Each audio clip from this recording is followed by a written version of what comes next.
No dia 25 de maio de 1978, uma encomenda chegou à Universidade Northwestern, em Evanston, Illinois. Aquele pacote estava identificado como sendo uma devolução e deveria ser entregue ao professor Buckley Christie. Sem saber do que se tratava, ele levou o pacote até o agente policial da universidade, Terry Marker. Em tom de piada, esse homem disse que deveria ser uma bomba. E assim que o pacote foi aberto, as risadas foram engolidas por uma explosão. Aquela era apenas a primeira de 16 bombas que seriam enviadas para diferentes endereços durante os próximos 17 anos. E o responsável ficou conhecido como Unabomber. Escrevendo um manifesto composto por 35.000 palavras, ele tentava justificar o seu ataque terrorista, declarando guerra contra o avanço da tecnologia. Theodore John Kaczynski, por vezes chamado apenas de Ted, nasceu em 22 de maio de 1942, em Chicago, Illinois, nos Estados Unidos. Ele foi o filho mais velho de Wanda Teresa, mais tarde sendo chamada de Wanda Dombeck, e Theodore Richard Kaczynski. Eles se casaram em 11 de abril de 1939 e tiveram seu segundo filho em 3 de outubro de 1949, o qual recebeu o nome David Richard Kaczynski. Ted e seu irmão nasceram em um ambiente saudável e com pais que os incentivavam à leitura. Sua mãe dedicou a vida ao lar e aos filhos, enquanto seu pai era dono de uma fábrica de alimentos, conseguindo manter a família.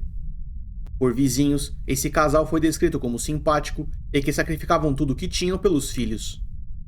Ted frequentou a escola de ensino médio fundamental Sherman, em Chicago, mas a família se mudou para o subúrbio de Illinois com o nascimento do segundo filho, David. Agora estudando na Evergreen Park, Ted foi descrito como um aluno brilhante e introvertido. Ele teve facilidades em fazer amizades e conseguiu alguns colegas. Nessa mesma época, os professores ficaram realmente impressionados com a inteligência de Ted, e ele passou por um teste de QI, atingindo 167 pontos. Seu irmão David também era um sujeito inteligente, mas Ted era realmente fora da curva. Por conta disso, os professores acreditaram que seria melhor que ele pulasse a sexta série. Enquanto academicamente isso parecia muito bom, toda essa inteligência cobrou seu preço em diferença de idade. Ted foi capaz de acompanhar a matéria e conseguiu as melhores notas, mas em compensação, perdeu algo igualmente importante para alguém da sua idade: a conexão com as outras crianças. Por conta da diferença de idade, Ted tornou-se alvo de bullying em sua sala e já não tinha mais tanto contato com seus antigos amigos. Isso fez com que ele se isolasse ainda mais em casa, entre livros e artigos. Ted era particularmente interessado em matemática e química, e trocava atividades recreativas por teoremas e equações ainda não resolvidas. Ele pulou mais uma série e se graduou aos 15 anos de idade. Aos 16, ele foi aceito na Universidade de Harvard, em Massachusetts. Aos 20, ele já era bacharel em matemática, encerrando o curso com a média mais alta de sua turma. E talvez tenha acontecido nessa época um dos pontos mais discutidos sobre esse caso. Em seu segundo ano em Harvard, Ted aceitou participar de um estudo sobre as consequências de danos psicológicos, referenciado por alguns como experimento de controle mental. Ted e os outros participantes escreveram um texto com seus sonhos e aspirações. Esse material foi entregue para um sujeito que não os conhecia, e essa pessoa usava o que estava no texto para desencorajar, humilhar e ofender cada um deles. As reações eram monitoradas via eletrodos e aconteceram uma vez por semana ao longo de 3 anos. O experimento parecia ter o objetivo de verificar se o constante e agressivo enfrentamento de ideias por um longo período de tempo poderia convencer e mudar as escolhas do indivíduo, apesar de suas vontades e desejos. Por isso, algumas pessoas consideram como controle mental. Ted participou de 200 horas desse estudo e, segundo ele mesmo, não houve impacto em sua trajetória de vida. Esse ponto foi usado por sua equipe de defesa no futuro, alegando que parte de suas ações e comportamentos tenham sido influenciados por esse experimento.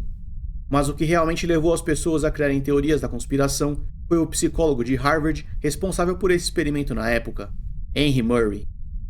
Ele fez parte de uma agência de inteligência dos Estados Unidos durante a Segunda Guerra Mundial, e essa agência é apontada como sendo a criação da CIA, que seria fundada apenas em 1947, o que nos leva a um dos programas mais utilizados em teorias da conspiração, o MKUltra.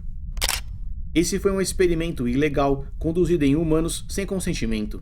Com o objetivo de obter confissões e novos métodos de interrogatório, esse experimento terminava por causar tortura psicológica, tortura física e lavagem cerebral. A administração de altas doses de drogas psicoativas, como o LSD, por exemplo, eram usadas na tentativa de obter confissões, além de choques, hipnose, isolamento, privação de sono e diversas outras formas de tortura física e verbal. O MK-Ultra foi revelado ao público pelo Congresso americano em 1975. Ele deu início em 53 e foi interrompido em 73. Apesar de existirem algumas partes desse documento na internet, oficialmente, sua versão física foi destruída por completo no mesmo ano no qual o experimento foi suspenso. A teoria é de que o MK-Ultra tenha sido uma espécie de continuação de um experimento nazista conduzido durante a guerra para o mesmo fim. Algumas pessoas acreditam que essa prática foi abafada, porém não descontinuada. Isso levou a teorias da conspiração que conectam o MK-Ultra a diferentes criminosos, e um deles seria Ted Kaczynski. Henry Murray seria a ponte entre os assuntos, transformando o experimento conduzido em Ted em uma possível extensão do MK-Ultra. Isso nunca foi comprovado e, mais uma vez, segundo o próprio Ted, o experimento do qual participou não alterou sua trajetória de vida. Em 1962, ele deu entrada na Universidade de Michigan, onde obteve doutorado e mestrado. Ted também publicou um trabalho mostrando o resultado de uma equação que ainda não tinha sido resolvida, e por conta de seu destaque acadêmico, recebeu inúmeras propostas para estudar em diferentes universidades. Em 1966, ele começou a ter fantasias sobre se transformar em uma mulher. Ele marcou uma consulta com um psiquiatra para discutir sobre se deveria fazer uma cirurgia de transição de gênero, porém mudou de ideia enquanto aguardava ser atendido. Nessa ocasião, ele disse ao profissional que estava depressivo e não mencionou suas fantasias. Segundo o próprio Ted, no futuro, ele pensou em matar o psiquiatra nessa época, de forma que ninguém descobrisse que tinha sido ele. Ted alegou que se sentia incomodado em ter aquelas fantasias e parecia ter direcionado o ódio para o psiquiatra. De qualquer forma, ele nunca casou ou namorou e não parece ter tido nenhum encontro íntimo ao longo de sua vida. Aos 25 anos, Ted começou a trabalhar como assistente de professor na Universidade da Califórnia, Berkeley, e no ano seguinte tornou-se professor. Ele foi descrito como sendo um péssimo profissional e se negava a responder perguntas e apenas lia os textos no material de apoio. Nessa época, Ted passou a evitar cada vez mais o contato com outras pessoas e parecia incomodado com a presença delas. Sem nenhuma explicação, ele deixou sua posição como professor no dia 30 de junho de 1969 e retornou para a casa de seus pais, em Illinois. 2 anos depois, Ted decidiu que se afastaria da civilização. Ele e seu irmão tinham construído um pequeno chalé, em um lugar remoto, porém não muito afastado de Lincoln, em Montana, e foi para esse lugar que Ted se mudou. Vivendo sem energia elétrica ou água encanada, seu objetivo era construir uma pequena plantação e sobreviver em meio à natureza, eventualmente caçando animais pequenos. Geralmente, a inteligência muito acima da média vem acompanhada de isolamento social e comportamentos tidos como estranhos. Ted parecia ter desistido da sociedade. Durante a transição, ele sobreviveu com o dinheiro dos pais e de diferentes empregos, mas que não duraram muito tempo. Um deles foi na empresa de seu irmão, que o demitiu após ele colocar uma mensagem inadequada no quadro de avisos. Agora morando sozinho em meio à natureza, Ted recebia visitas frequentes de seu pai. Ele trocava cartas com seu irmão e usava uma bicicleta para ir até a cidade, nas raras vezes que o fazia. Segundo uma funcionária da biblioteca, Ted passava horas com a cabeça enfiada em livros sobre filosofia, sociologia e política, sempre escolhendo ler a obra em seu idioma original. Ele já estava sobrevivendo sem a ajuda dos pais quando foi alcançado pelo avanço da sociedade. Ted descobriu que algumas máquinas trabalhavam ali perto e, durante a noite, sabotou diversas delas, a fim de interromper ou atrasar a operação. Esse foi o seu primeiro ataque ao avanço da sociedade, e ele já dizia ser contra a tecnologia há muito tempo. Nessa época, ele encontrou outro pequeno chalé, não muito distante do seu. Com um machado, ele abriu uma das paredes, vandalizou o lugar, defecou na banheira e fugiu. O objetivo, provavelmente, era assustar e afastar as pessoas de lá, para que ele continuasse isolado. O que, infelizmente para ele, não aconteceu. Pouco depois, a polícia bateu à sua porta para perguntar se ele tinha visto algo de estranho. Ted disse que não e os agentes foram embora.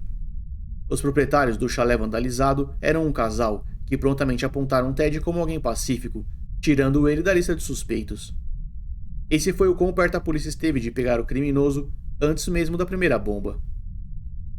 Em 1983, certo dia, Ted acordou com o barulho de motos.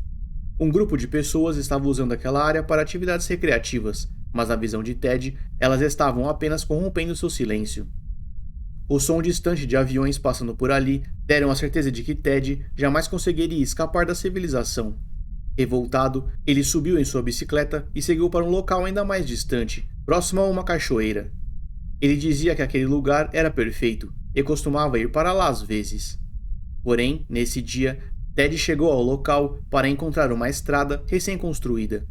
E segundo ele mesmo, foi nesse momento que ele desistiu de fugir. Escapar do que ele chamava de sistema, que seria a sociedade, era virtualmente impossível.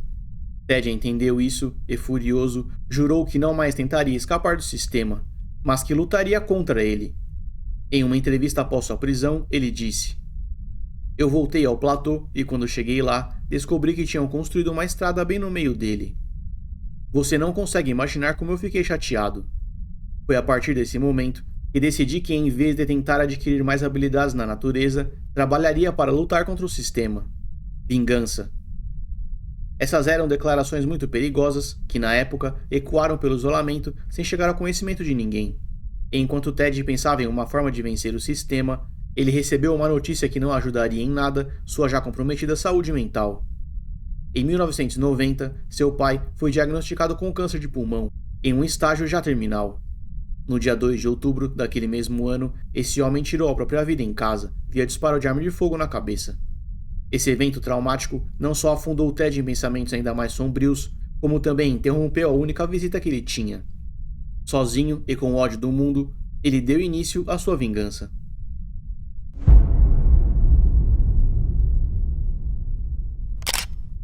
Durante os próximos meses, Ted aprendeu a fazer bombas caseiras sozinho. Ele projetou diferentes dispositivos, realizando uma série de testes, até encontrar a forma que melhor atendesse seu objetivo. Para sua vingança, ele tinha como alvo instituições e pessoas ligadas ao que chamava de sistema, que invariavelmente englobaria todo mundo. Ele acreditava que exterminar a sociedade era menos doloroso do que o que prometia o futuro, e por conta disso causaria o máximo de dano possível. Isso ficará mais claro em seu manifesto, que veremos mais pra frente. O primeiro ataque ao sistema aconteceu no dia 25 de maio de 1978, quando uma encomenda chegou à Universidade Northwestern, em Evanston, Illinois. Ela constava como devolução, que deveria ser entregue ao professor Buckley Christie.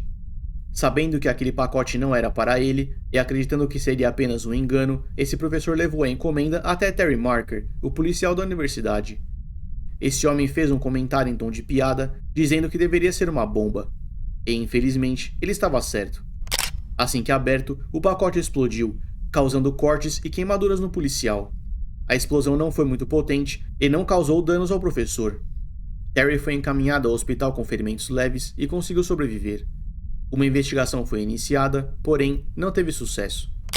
Um segundo pacote chegou ao mesmo endereço no dia 9 de maio do ano seguinte e explodiu nas mãos do estudante John Harris.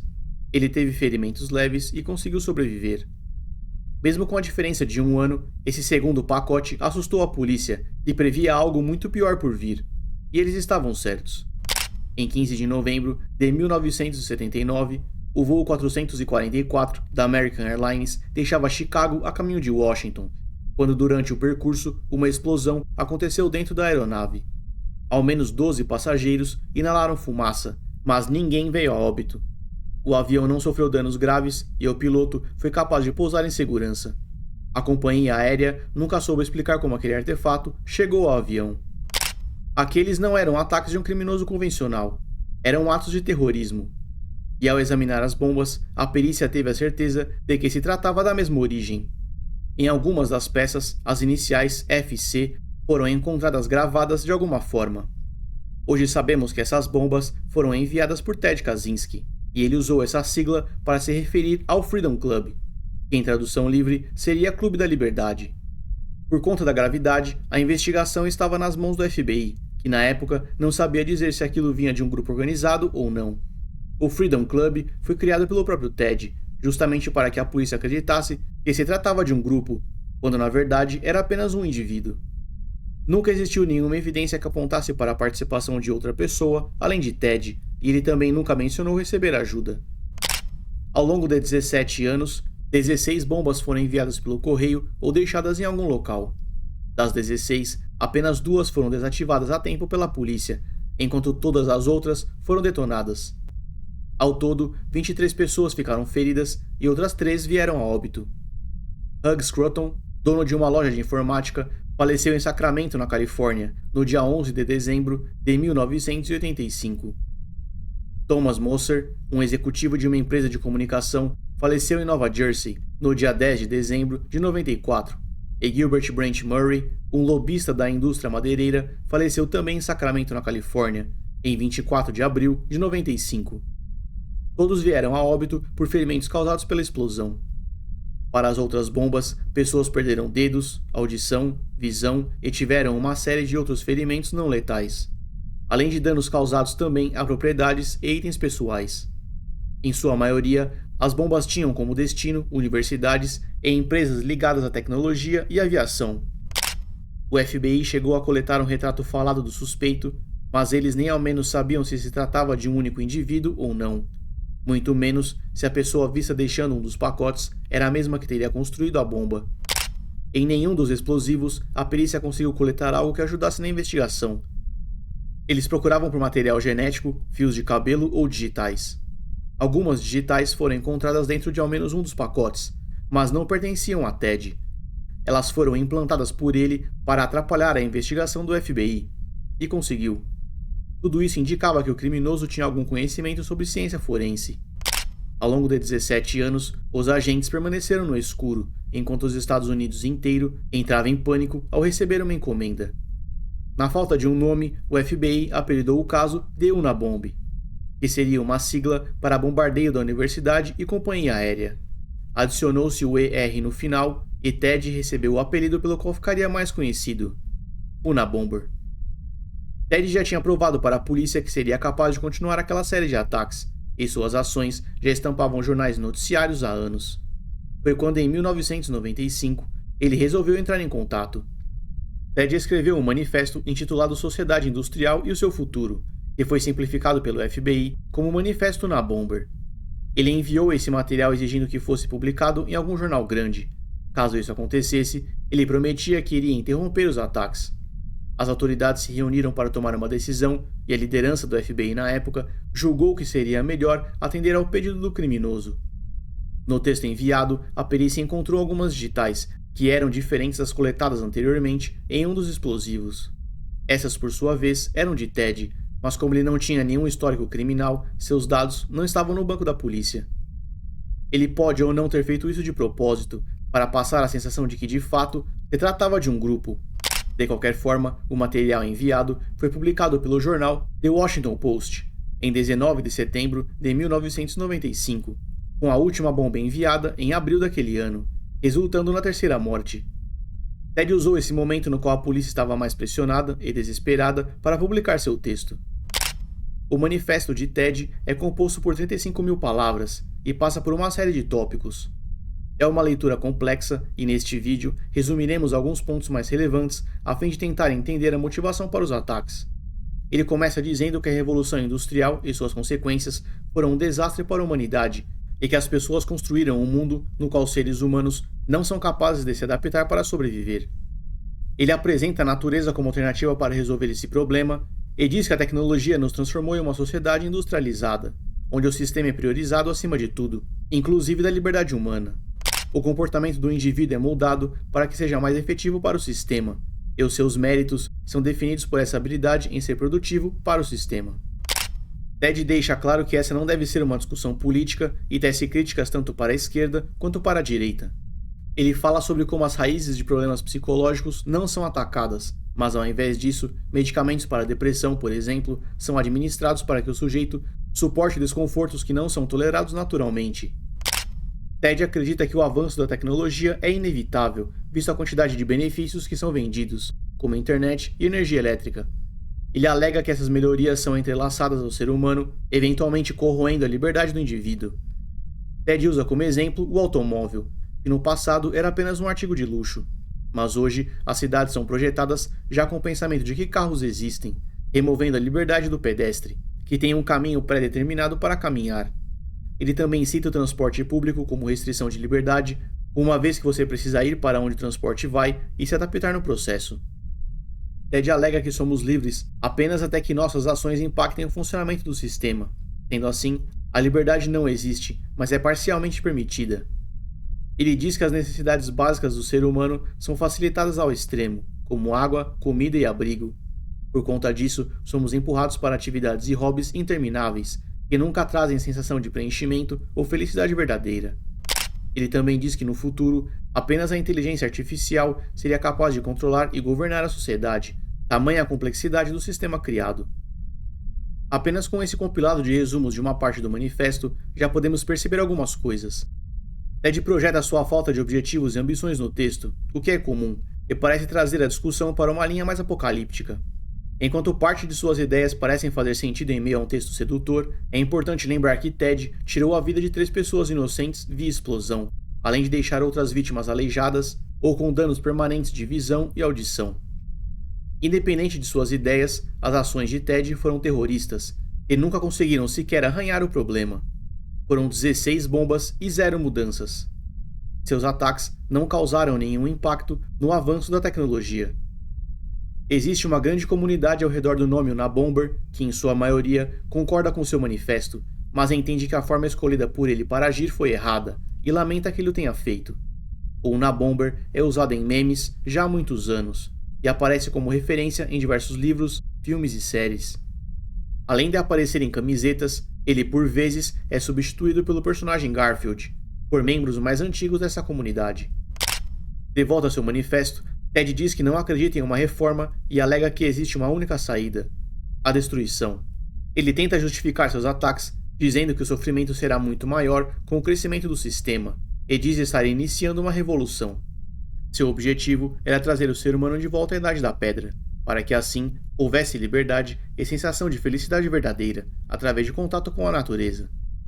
Essa era a mente de Ted Kaczynski, alguém que tentava a todo custo lutar contra o avanço da tecnologia e da sociedade. Com seu texto publicado, a polícia esperava que ele cumprisse sua promessa e parasse com as bombas, mas não foi necessário. David, o irmão de Ted, reconheceu a forma de escrever naquele jornal, com algumas citações que seu irmão sempre fazia. Ele foi até o FBI e deu aos agentes o endereço do criminoso. No dia 3 de abril de 1996, Ted Kaczynski foi preso.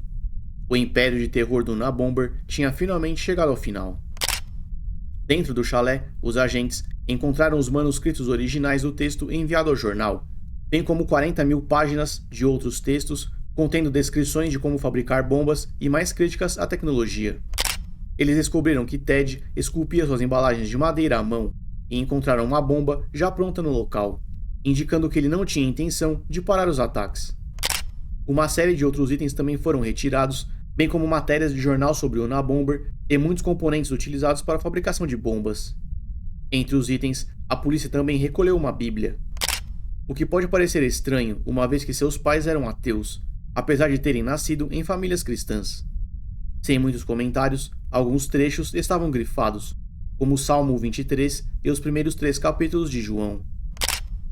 David, o responsável pela captura de Unabomber, pediu para a polícia para que sua identidade fosse mantida em sigilo, mas de alguma forma, seu nome vazou na mídia e chegou ao conhecimento de Ted. Ele, por sua vez, prometeu que jamais perdoaria o irmão por tê-lo entregado e, durante o julgamento, ficou de costas enquanto ele falava. A partir daquele dia, Ted se referiu ao irmão como Judas Iscariotes e nunca respondeu a nenhuma de suas cartas na prisão. Após sua captura, Ted passou por um novo teste de QI, atingindo 136 pontos. E continua sendo um nível muito acima do normal. Esse segundo teste foi realizado por um profissional dedicado à saúde mental em um ambiente controlado, e por conta disso, talvez seja mais próximo da realidade do que o primeiro. Ted sempre teve dificuldades em encontrar pessoas para se relacionar, o que é comum para indivíduos com inteligência muito acima da média. O isolamento e sentimento de não pertencimento parecem acompanhar sujeitos como ele, que enfrentam dificuldades em se encaixar na sociedade. Durante sua vida, Ted tentou procurar ajuda para sua saúde mental mais de uma vez. em 1966, quando teve fantasias sobre se tornar uma mulher, e em 1988, quando admitiu ao psiquiatra que tinha dificuldades em se relacionar com mulheres. Nessa época, ele fez mais de uma visita ao profissional, alegando problemas de insônia e depressão. Não fica claro como aconteceu o acompanhamento para Ted, se é que aconteceu. Ele era um indivíduo que precisava de ajuda, mas aparentemente não a teve. A defesa de Ted recomendou que ele alegasse insanidade, como é esperado para casos graves como esse. Ted se recusou a fazer essa alegação e solicitou pela troca de advogados, nomeando Tony Serra para defendê-lo. Esse homem tinha concordado em usar a visão anti-tecnologia de Ted para a defesa, mas seu pedido foi negado. No dia 7 de janeiro de 1998, Ted atentou contra a própria vida, usando uma peça de roupa. Entretanto, durante o processo, ele desistiu, com medo de que fosse resgatado e ficasse com sequelas por conta do estrangulamento. Com essa tentativa, o juiz solicitou uma avaliação de saúde mental de Ted. Ele foi examinado por um profissional de nome Sally Johnson, que entrevistou Ted por um total de 22 horas. Apenas para termos de comparação, o procedimento padrão em uma clínica especializada pode durar entre 1 e 2 horas e meia. O relatório final para a avaliação de Ted tem 51 páginas e o diagnóstico dado é de esquizofrenia. Essa condição é caracterizada por sintomas psicóticos, que incluem delírios, alucinações e perda do contato com a realidade, entre outros. Esse diagnóstico foi contestado mais tarde por outros profissionais que visitaram Ted na prisão pelos próximos anos, mas a decisão oficial não foi alterada. Ele foi considerado competente para participar do processo legal, apesar de sua condição. No dia 22 de janeiro de 1998, Theodore John Kaczynski declarou-se culpado por todas as acusações. Ele tentou retirar essa alegação algumas semanas depois, mas não conseguiu. Ele foi julgado culpado por uso inapropriado dos correios, transporte e fabricação de explosivo ilegal e 3 homicídios em primeiro grau. Theodore Kaczynski foi condenado a 8 prisões perpétuas sem a possibilidade de liberdade condicional, que devem ser cumpridas de maneira consecutiva. Ele foi enviado ao presídio de segurança máxima ADX, no Colorado, ficando na mesma ala dos responsáveis pelo bombardeio ao World Trade Center em 93 e ao bombardeio na cidade de Oklahoma em 95. Os itens que estavam no interior do chalé de Ted foram vendidos em um leilão pela polícia, com exceção dos componentes para a fabricação de bombas e projetos que ensinavam sua construção. Esses itens foram vendidos por um total de 15 milhões de dólares e foram distribuídos entre as vítimas e seus familiares. O chalé foi desmontado, transportado e encontra-se na sede do FBI para a visitação. Em março de 2021, Ted foi diagnosticado com câncer retal. Após reclamar muito de sangramento, ele foi transferido para o Centro Médico Federal Butner, na Carolina do Norte, e iniciou o tratamento com quimioterapia. Esse tratamento foi interrompido em março de 2023, quando os efeitos colaterais superaram a resposta positiva. Sentenciado à morte pela vida, enquanto cumpria a primeira de 8 prisões perpétuas, Ted entrou em depressão e passou a receber acompanhamento de um psiquiatra. Às 12 horas e 23 minutos do dia 10 de junho de 2023, Theodore Kaczynski foi encontrado irresponsível e sem pulso no chão de sua cela. Com um cadarço, ele se pendurou, tirando a própria vida. Os primeiros socorros foram prestados e ele foi encaminhado ao Hospital Duke. Às 8 horas e 7 minutos, Ted foi declarado morto. O Unabomber, como ficou conhecido, tinha tudo para ser alguém brilhante, com um futuro promissor na área que escolhesse. Mas infelizmente, ele optou por usar sua genialidade para o mal, escapando da polícia e construindo bombas ao longo de 17 anos. Ainda que o seu manifesto faça sentido para algumas pessoas, as atitudes de Ted foram terríveis e tiraram a vida de inocentes que já eram alvo do que ele chamava de sistema. Ele escolheu seguir pelo caminho do isolamento, preenchendo aquele chalé com pensamentos perigosos e destrutivos. O seu ódio pela tecnologia não impediu que ela continuasse avançando, chegando à sua porta em forma de aviões, motos e estradas. Essa mesma tecnologia espalhou seu manifesto, fazendo com que seu próprio irmão apontasse o caminho. Foi por conta dela que ele se isolou, e também por conta dela que ele foi preso. Theodore Kaczynski faleceu aos 81 anos de idade, tirando a própria vida via enforcamento, dentro do Centro Médico Federal Butner, em Durham, na Carolina do Norte.